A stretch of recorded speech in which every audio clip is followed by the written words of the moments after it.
నా పేరు రమేష్ తిమ్మాపూర్. అమ్మాయి ఇన్స్టాగ్రామ్లో దయాకర్ అనే అబ్బాయిని లవ్ చేసింది. 6 నెలలకు నాకు చెప్తే నేను చూసినక్కడ చెప్తా అని చెప్పి నేను చెప్పిన అమ్మాయి సరేనా అన్నది. నేను ఇంటికి పోయినా, నా పెద్దల్లుడు నేను ఇంటికి పోయి చూసి మాట్లాడి వచ్చినాం. మరో తర్వాత ఒకరోజు పోయినాం మాట్లాడదందుకు. కట్నం విషయంలో మాట్లాడితే రాళ్ళకు నాకు హరాకుండే వెళ్ళి వచ్చినాం. 4 తులాలు బంగారు పెడతా, ఫోన్ల మీద 4 తులాలు బంగారు పెడతా, పిల్ల పెడతా, తులం పెడతా అని చెప్పి అనగానే సరే అన్నారు. సరే అనగానే అమ్మాయి వాళ్ళ ఇంటికి పోయింది. వాళ్ళ ఇంటికి పోతే అమ్మ ఆడ ఉండద్దు, అది కరెక్ట్ కాదు, మనం సోమవారం నాడు చేయగడుగా పోవడం ఉంది అని చెప్పేసి అమ్మాయిని తోలుకరణ పోతే అమ్మాయి రాను అన్నది. రాను అనగానే నేను వెళ్ళి వచ్చేసిన. వెళ్ళి రాగానే తమ్ముడు చనిపోయాను, నా ఆయనకోడు. అదే బాధలో మేము ఉన్నాం. 21వ తారీఖు పెళ్లి చేసేసుకున్నారు. ఆకాడికి నేను పెద్ద మనుషులతో మాట్లాడిపిస్తే కూడా మాకు ఇట్లా మేము బాధలు ఉన్నాం, మా తమ్ముడు అయిన బాధలు, మరి పెళ్ళి ఆపరి ఇంకా డేట్ జరుపుకుందాము, తర్వాత చేద్దామని చెప్పి ఒప్పుకున్నాం. అయినా చేయలేరు. మా ఇష్ట ప్రకారం మేము చేస్తున్నాం, అమ్మాయి ఒప్పుకున్నది, మేము చేసేస్తున్నాం, మీరు రండి రాకపోండి అని చెప్పి చెప్పడం జరిగింది. చేసుకున్నది అమ్మాయి. అయిపోయింది. 21వ తారీఖు పెళ్ళి అయిపోయింది. మాకు ఇక ఫోన్ కాల్స్ రాలేవు. మొన్న 5 రోజుల కింద వాళ్ళ అమ్మకు కూతురు శృతి ఫోన్ చేసి మాట్లాడింది అమ్మతో. ఏం మాట్లాడిందో అమ్మ చెప్పలే. నిన్న ఎక్కడ మార్చరిలా గజ్జివెల్లి కాడ అక్కడ చెప్పింది. ఏమైంది అని ఇట్లనే అడిగితే చెప్పడం జరిగింది. అక్కడ నాకు మొన్న చెప్పింది కానీ మా ఆయనకు చెప్పలేదు. నేను నాకేదో బాధ అవుతుంది, ఇక్కడ బాధ పెడుతున్నారు, నాకు ఎటో అవుతున్నది అని చెప్పి చెప్పడం జరిగింది. కట్నాల గురించి వేధింపులు చేస్తున్నారని అన్నారట. మా భార్య నిన్న చెప్పడం జరిగింది నాకు. లేకపోతే నేను మా అమ్మాయిని తెచ్చుకుంటుంటే అక్కడ పోయినాం. పోలీసులు మేమందరం పోయి క్లారిటీ జాగా చూస్తే ఆడ ఏం లేదు. ఆడ జరిగింది ఊరేసుకున్నట్టు ఆడ లేనే లేదు. వాళ్ళు ఊరేసుకున్నది ఇట్లా చనిపోయిందని చెప్పారు కానీ అక్కడ లేదు. చంపేసారు. 100% హత్య చేశారు. అటెండ్ మర్డర్ అంటే జీవిత ఖైదీ లెక్క అటే ఉంచాలి, అవన్నీ బయటకు రానియద్దు. ఇట్లాంటివి నా అమ్మాయికి జరిగింది ఇంకో అమ్మాయికి జరగకుండా కావాలని కోరుకుంటాను. తిమ్మాపూర్ విలేజ్, మొర్షా మండలం, నిజామాబాద్ జిల్లా. మా అమ్మాయి శృతి ఇది ఎంత అగ్గి లాంటిది, ఎట్లా మొగోడికి ఇట్లా హింసకుండా మంచి పని అది ఏదో పాటలు పాడుకుంటూ వెళ్తుంది. ఒకటి ఏదో ప్రేమించింది, చేసుకున్నది. ఆయనకు సొంతం అయిపోయింది అనుకున్నాం. భార్యలకు 20 రోజులు ఎలా అవుతుంది పెళ్లి చేసుకొని. ఆయనకు నచ్చకుంటేనా చెప్పేయాలి, వాళ్ళకని చెప్పలేదు అనుకున్నాం. వాళ్ళు అయ్యేవన్నా అమ్మ నువ్వు వినకొచ్చిన మాకు మీ అమ్మ నాన్న వీళ్ళు బిలాంపు మాట్లాడుకుందామని చెప్పేయాల. అట్లా జరగలేదు. ఈ కానిస్టేబుల్ బెస్సైలన్నా వీళ్ళన్నా శవం తీయకుండానే ఉండాలా. వాళ్ళు లంచం ఇచ్చారా ఏమి ఇచ్చారా తీసుకుపోయినారు, హాస్పిటల్ పడేసారు. వీళ్ళు జ్ఞానం దాస పెట్టేశారు. వీళ్ళు తెలియదు ఇప్పుడు కానిస్టేబుల్ బెస్సైలకు ఎవరు చెప్పారు, మీరు వాళ్ళ అమ్మ నాన్న ఎవరు, మరి పిల్లగాడి తండ్రి నాన్న ఎవరు అని అందరినీ ఇట్లా ఉంచాలన్నద్దా. ఎవరు ఉంచలేదు. వాళ్ళని పిల్లలు తీసుకుపోయి హాస్పిటల్ పడేసారు, గవర్నమెంట్ హాస్పిటల్లో. వీళ్ళని జ్ఞానం దాస పెట్టేశారు. ఎంతమంది పిల్లలు ఇట్లా చనిపోతారు సార్. ఒక్క పిల్లక న్యాయం జరగచ్చింది. ఈ రాజకీయ నాయకులది, ఈ కానిస్టేబుల్ది, ఈ ఎస్ఐలది వీళ్ళది నడుస్తుంది. అయిపోయా వీళ్ళు లంచం ఇయ్యంగా మోపేస్తారు.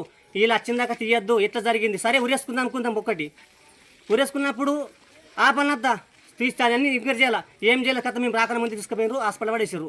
ఇప్పుడు ఏమంటారంటే ఉరేసుకున్న పిల్ల, అది ఉరేసుకున్న పిల్ల కాదు. అందరూ తెలుసు తేజ్ మీద ఎట్లా గడ్డ మాట్లాడుతుంది. మొగోడి కన్నంత బంటు తల మీదకి ఎత్తుంది, తల కింద దించుకోదు. అసలు మనిషిని ఇలా ఊరేసుకుంటుందా. పోనీ ఆయన పోషించలేకపోయాడు, ఆయన కట్న కానుకలు ఇవ్వకపోయాడు అనుకో. వాళ్ళ నాన్న పిలంపు నాకు నాయన దాకా అనుకున్న ఇస్తాడు అయ్యాడా, లేదంటే అమ్మ నీటిని వెళ్ళిపోవు, నాకు సరిపోవు, నాకు పెద్ద కోటేశ్వరాన్ని కొడుకుని అని చెప్పాలి ఆయన ఆ పిల్లగాడు. లేదంటే అయ్యానమన్నా వాళ్ళ అమ్మన్నా అమ్మ మాకు నువ్వు పొడిపడవు, నువ్వు ఏదో పాటలు పాడినావు, మాకు అందరు ఇట్లా అంటారు, నువ్వు వద్దు మీ ఇంటికి మీకు వెళ్ళిపోయి మంచి చెప్పాలి. మేము బతికించుకుంటాం, మా చంపేసుకోవడం మా ఇష్టం.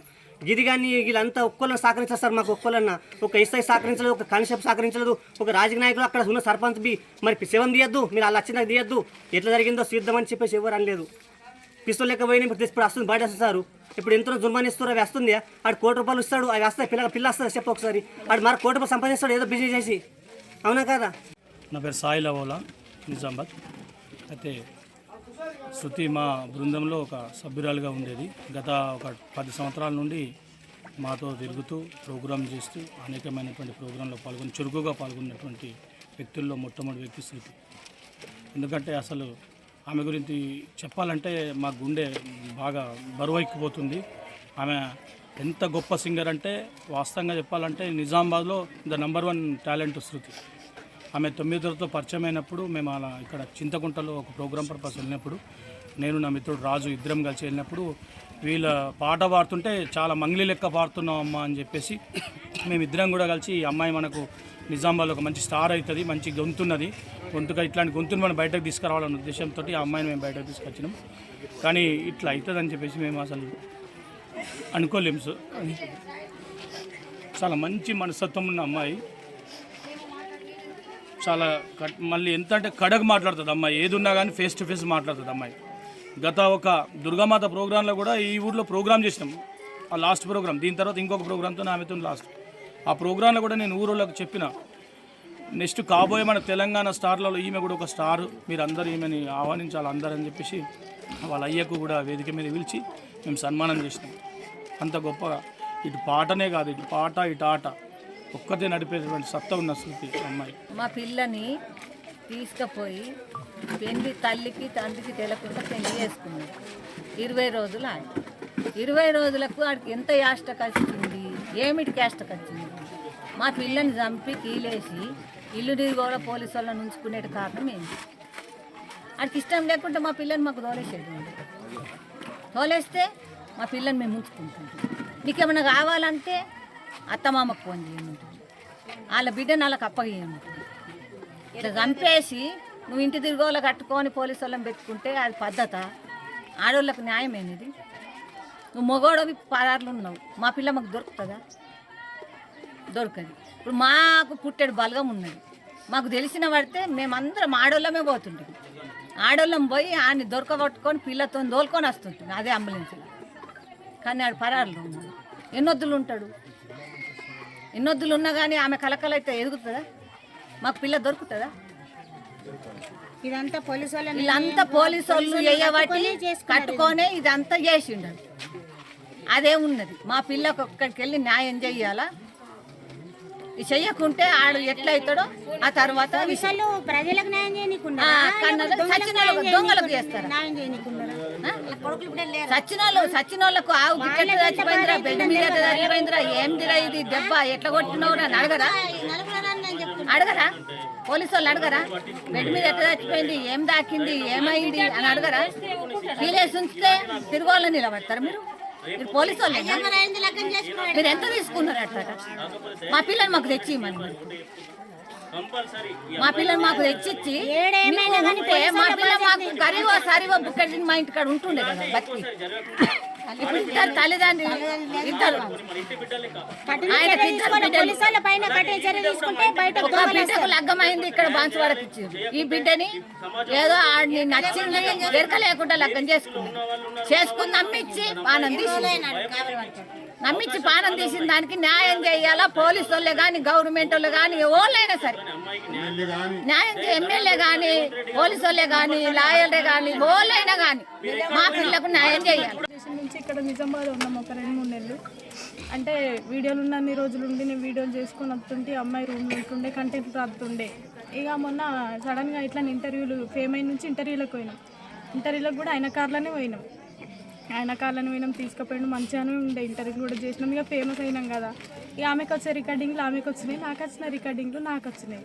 అయితే అక్క వాళ్ళ ఇంటికి 20 రోజులు ఉండే కదా. ఇక అక్కడి నుంచి అటే వెళ్ళిపోయింది ఇక అమ్మాయి. నేను పెళ్ళైన నుంచి నేను పెళ్ళికోలేను. ఫస్ట్ ఆఫ్ ఆల్ పెళ్ళికి రమ్మంటే మా చింత చనిపోయిన ముట్టుంటుందని నేను పోలేను, పెళ్ళికోలేను. పెళ్ళైన నుంచి కలవలేదు, పెళ్ళికోలేనని వారం రోజులు మాట్లాడలేదు. ఇక నన్ను చిక్కి అనుడు తక్క. ఈ పాటలు రండముండ పాటలు వాడి నుంచి ఏ రండా అంటుండే, అక్కుతోటి నన్ను ఏ రండా అంటుండే, ఏ చెప్పే అంటుంటే ఇట్లని. అయితే మొన్న మన వారం రోజుల కిందటనే ఇద్దరం ఎంజాయ్గా, అంటే ఇద్దరు వెళ్ళాల ముద్దుల మోగడని ఒక సాంగ్, అంటే ఆమెకు వచ్చిన ఆఫరే చిక్కి మనం ఇద్దరం పడితే మంచిగా ఉంటుందట. ఇద్దరిని వెళ్తే మొన్న 1 వీక్ అవుతుంది. ఇద్దరు వచ్చిర్రు, కార్లో వచ్చిర్రు. రికార్డింగ్ పోయినాం, రికార్డింగ్ చేసినాం. అప్పుడు కూడా అడిగిన, డ్రెస్సులు తీసుకుపోలేదు కదా, డ్రెస్సులు కొనుక్కున్నావా అని. ఎట్లున్నావు, మంచిగా ఉన్నావు అంటే ఏ రండా ఎప్పుడు నీకు గవ్వే కాల, ఇక్కడ పాట నేర్చుకో అని నన్ను గదిరిచ్చి పెట్టింది. ఏ 2 రికార్డింగ్లు నేను పాట నేర్చుకున్నాం. పాట వాడినాం, 12 అయింది రికార్డింగ్ స్టూడియోలో. ప్రొడ్యూసర్ అన్న వాళ్ళు ఏమన్నారు, చిక్కిని బస్ ఎక్కించుకోరు అని అంటే నైట్కు జేబీఎస్లో నన్ను 2 గంటలకు కూడా బస్ ఎక్కించారు. మొన్న 1 వీక్ కిందటి బస్ ఎక్కించారు. ఇక గట్టిగా దూరం పోయినాక కూడా గట్టిగా వచ్చి హగ్ చేసుకున్నది నన్ను. అంటే పెళ్ళైన నుంచి కలవలేము కదా, పెళ్ళైన నుంచి అంటే ఇన్ని రోజులు దగ్గర ఉంటుంటే కానీ పెళ్ళైన నుంచి కలవలేదు నేను. బాగా రోజుల తర్వాత అని వచ్చి పోయేది బాగా చెప్పి ఒక్కసారి హగ్ చేసుకొని పోయింది. నేను కూడా బస్ ఎక్కినట్టు ఫోన్ చేసినా పోయారు. పోయినాక కూడా మంచిగానే ఉంది. పోయిన వారంటే నేను ఇంటికి చేరుకున్నాను. నేను కూడా మార్నింగ్ కాల్ చేసిన, సరే నేను వండుకుంటా, నిద్ర లేదు కదా అని పండుకున్నది. ఇక నాకేం చెప్పలేదు. ఇట్లా అమ్మ వాళ్ళతో మాట్లాడుతుంటే మొన్న కూడా అమ్మ మాట్లాడింది. అమ్మ మాట్లాడుతాటనే నువ్వు నాన్నకు డైలీ చేస్తుంటే 2 రోజుల కోసమైనా నాన్నకు నాన్న మాట్లాడుతుందటనే నేను వీళ్ళకి కూడా ధైర్యం చెప్పేదాన్ని. ఎందుకంటే అమ్మ నాన్న మాట్లాడతలేరు, అక్క మాట్లాడతలేదు, నా ఫ్రెండ్ ఎంత కుమిలిపోతుందో వాళ్ళు మాట్లాడకపోతాను. అప్పుడు మాత్రం నేను మాట్లాడినా, ఎట్లున్నావు ఆడ, ఎట్లుంది వాతావరణం. నేను అసలు పెళ్ళికి రమ్మన్నది, అసలు నాకు దేవుడు అట్లా చేసిందో తెలియదు, కానీ నేను పెళ్ళికి కూడా పోలేదు. అసలు నాకేం చెప్పలేదు. ఇంత జరిగింది. నన్ను లాస్ట్ మేము కలిసినామంటే మొన్న రికార్డింగ్లో అంతే, అది ఇంకా రిలీజ్ కూడా కాలేదు, మేకింగ్ వీడియో అయిపోయింది. ఇప్పుడు నా పెద్ద బిడ్డ దగ్గర ఉండే అయ్యా వెళ్ళి వచ్చిందట. రాగానే అటు తోలుకొని పోయిందట. పోయినాక అటే తోలుకపోయి బాగా తీసాను. పోయినాక మరి ఫోన్ చేసింది, అవనికి ఏమైంది అన్ననే, నా మధ్య చచ్చిపోయిండు, మీ చేతి కడుపుతా అనుకున్నాము చెప్పింది. అయ్యా నా మధ్య చచ్చిపోకుండా చేతి కడుగుతూ లగ్గం చేస్తుంటే ఆగిపోయినాము. చేసుకున్నారు. అయ్యా చేసుకున్నాక ప్రాణం తీసా. నాకు ఫోన్ చేసింది, నాకు బంగారం పెట్టమని అటిండ్రు అమ్మ అన్నది. అమ్మ నాన్నకి ఇచ్చిళ్ళకు నాన్ననే మాట్లాడన్నాడు అనగానే పెట్టేసిన. నేను వచ్చేసిన చాలు